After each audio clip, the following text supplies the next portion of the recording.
One of the highlights of the state capture inquiry was the coming out of the dark of the underworld of intelligence. South Africans witnessed spies testifying in the open about their secret operations and what had gone awry during the Zuma years. Some did so even at great risk to themselves. The final report, of course, as we know, by Justice Zondo, was scathing about our intelligence failures, saying this had been integral in the facilitation of state capture by the former president and his friends, the Guptas.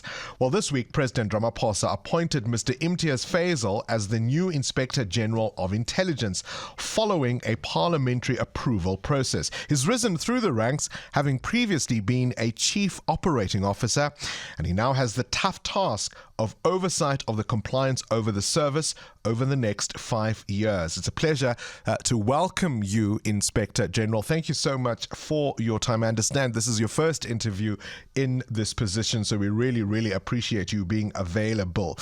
Restoring the credibility of our intelligence services is going to be a tall order. As we know, they've been much more concerned with political machinations and factionalism within the governing party than necessarily keeping us safe. Yes, thank you. Good morning, Bongani, and good morning to your listeners. That's very true. I think the Zondo Commission, as well as the high-level review panel, exposed intelligence abuses and also the political abuse of intelligence for party political purposes.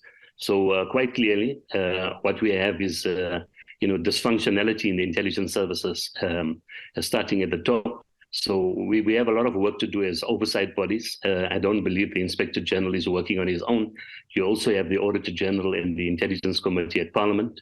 And I'd like to develop a relationship with those other bodies so that we have a joint effort in cleaning up our intelligence services so we restore their public confidence. Look no further than July 2021, perhaps, to see their most spectacular failure. Yes, no, there's no doubt. I think last year, July, the expert panel appointed by the president laid bare some of the failures in the intelligence gathering process, and they made a number of recommendations. Quite clearly, you find that there was a failure at the governance level, also at an intelligence level. But Bongani, I do believe that if you look at experience internationally, when you have the exposure of intelligence abuses as well as intelligence failures, it provides an excellent platform from which to then begin a process of reform. And I believe that this cloud is a silver lining. And I'd like to think that the intelligence system is ripe for reform and a move from the past of excessive secrecy and abuse that has characterized our intelligence services since at least the early 2000s. So whilst you point out these failures and these abuses, I see this moment as an excellent opportunity for us oversight bodies to begin to sharpen our teeth and to ensure that our intelligence services are a force for good. They act in the public interest and they respect human rights. So I see this as an important opportunity for us to turn around their fortunes. I welcome your optimism, but I could even say, though, that even now, much of our current political turmoil, right, the personal failures of those involved notwithstanding, part of it is in some part due to the involvement of spies. I mean, we know that many are still being handled, quote unquote, by principals who are no longer even in official positions, but are still being used today. Yes, Bongani, look, it's the intelligence business is a very dangerous business. It's there to protect the people and to protect the democracy, but it can even subvert democracy. So we've got to be very careful about how we deal with intelligence, hold people to account. And one of the major initiatives has been the work by the Independent Directorate in the National Prosecuting Authority to prosecute those who have engaged in unlawful activity. And I know that the Office of the Inspector General, together with the Auditor General and other oversight bodies, are working closely with the NPA to bring those who were involved in this sort of political Sure. abuse you make reference to hold them to account. So I think we engaged in a far-reaching process to turn around the fortunes of intelligence and to hold those responsible for abuse to account, and to also to recover all of the plundered funds from the state security agency. Would you concede, as I'm asking you, that part of the political turmoil we are facing is in part due to the involvement of state security agents? I think what is transpired, the high-level review panel as well as the Zondo Commission made reference to the executive, in fact, being directly involved in the directing of intelligence operations, and that is unlawful. And I'd like to think that the president also mentioned in his response to the Zondo report that there are initiatives being undertaken to ensure that the legal framework is clarified so politicians can no longer get involved in intelligence gathering at the operational level. And I have to acknowledge what you are saying, that the intelligence business is currently a mess. And quite clearly, it's not acting in the public interest. It's not undertaking its remit, and is involving itself in all sorts of activities which are parallel to its constitutional mandate.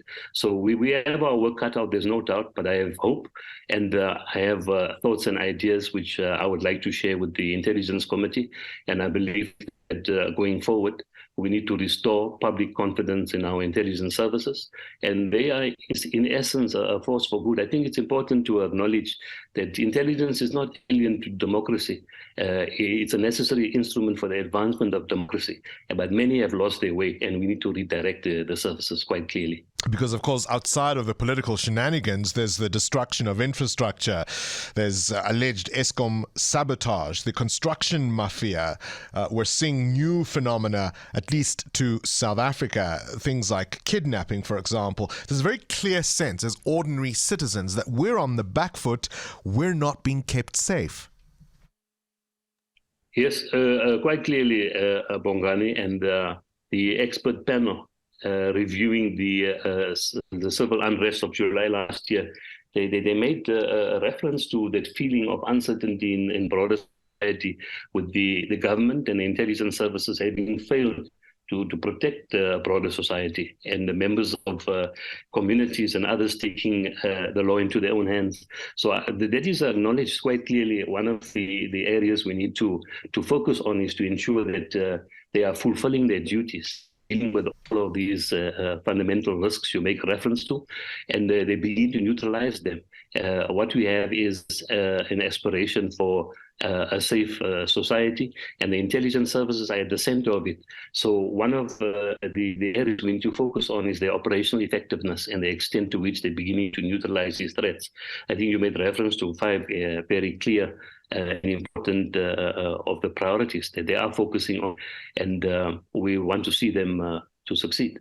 Well, part of the concern about the politics and our immediate future is, could we see similar scenes to July last year should things not go some of the way, the way some people would prefer? I mean, how likely is that kind of thing from flaring up again?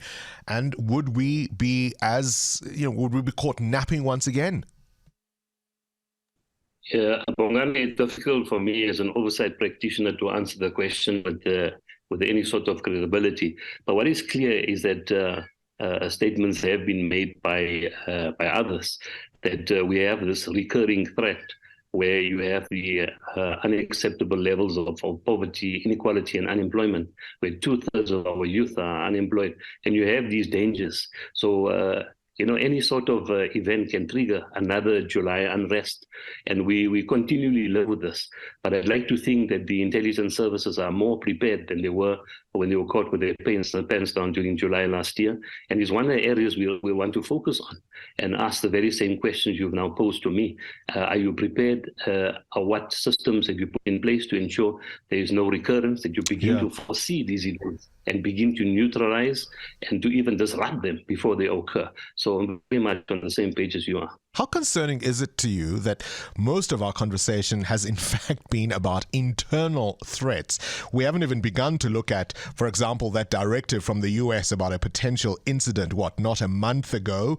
It's common cause that terror activities have been directed from here, and there we're talking money flows, perhaps even sleeper cells that facilitate terrorism perhaps elsewhere and not necessarily here in South Africa. Look at what's going on next door in Mozambique. And yet much of our conversation hasn't even focused on those external factors. Yes, I do hear you. Look, I was quite surprised with the announcement by the U.S. Authorities. The usual process that is followed is for intelligence agencies to have some sort of liaison arrangement. They share information because no intelligence agency has all information. So they pool the information and they connect the dots. The intelligence liaison between the intelligence agencies of different countries is quite standard. So I was quite surprised with the public disclosure in the manner it was disclosed. But, I can't answer the question directly. Sure. No. My issue is, and I'm using that as an example to illustrate that much of the mess that we are talking about is in fact about internal matters rather than external threats, which one would assume state security would be most consumed with. How concerning is that? Yes, it is concerning, Bongani. I mean, ultimately, you want the higher levels of internal stability lead to a lower threat level within the country. So it does give some sort of indication that we are in some kind of turmoil. And therefore, the focus on internal threats and then the threats to internal stability, I believe that many would say that the democratic project is under threat, that the levels of unemployment and inequality is beginning to pay itself with protests and civil unrest that we're beginning to see, and the intelligence services are being stretched as a result. But quite clearly, there are external threats, and perhaps we should be speaking about them as well. Your oversight role has never been more important. We wish you good luck. You have our support, and we'll certainly be talking about the way forward in the months and hopefully years to come. That's the new Inspector General of Intelligence, Imtiaz Fazel. Current events, developing stories, tough questions. Your voice making a difference. This is Breakfast with Bongani Bingwa.